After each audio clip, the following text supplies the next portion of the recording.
computation, at the end, it's the processing of information, of digital information. So computation is at the heart of everything you want to do to digitalize. You need computation to digitalize things. The question is what type of computation you need, because there are different types of computation. We have been used in the past, in the last 60 years, to work with computation based on bits, which has allowed us to digitalize many processes and a lot of information.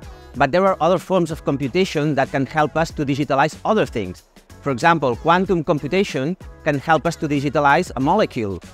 Or let's say artificial intelligence type of computation can help us to digitalize human language. So computation is fundamental to any process of digitalization. The question is what type of computation is the right one for the problem we try to solve. So I would say that the main challenge we have right now is in the area of artificial intelligence, because we have two challenges. There is this new wave of really powerful artificial intelligence systems, and they are very shiny, but adopting them in the enterprise, it's not so easy. I mean, we have to think about the whole life cycle of these artificial intelligence systems to be able to incorporate them in the enterprise. So thinking about the governance, thinking about all the process since you start a model until you really have it adopted in the enterprise is really a challenge. It's not just a question of, oh, I have this very nice system.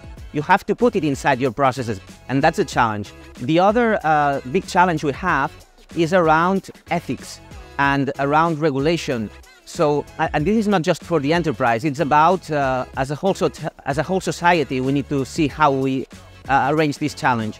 Because these very, very large systems can be risky, as it has been debated in the past months many times. And it's not obvious how we have to do regulations in the political sense, and how we can incorporate transparency and controls in the companies to make sure that these systems really behave in a way that is adequate to our values and what we really want from them. I think it's really important because, I mean, all providers, we as IBM, we do our own events, and other providers do their own events. But there are not so many events where you mix many providers like here, and this type of network between providers and between customers and people who want to learn about technology, it's not so they're not so frequent. So I think it's very important that events like this one in DES concentrate these different providers, clients, people in the same place, so that we can talk together and learn from each other.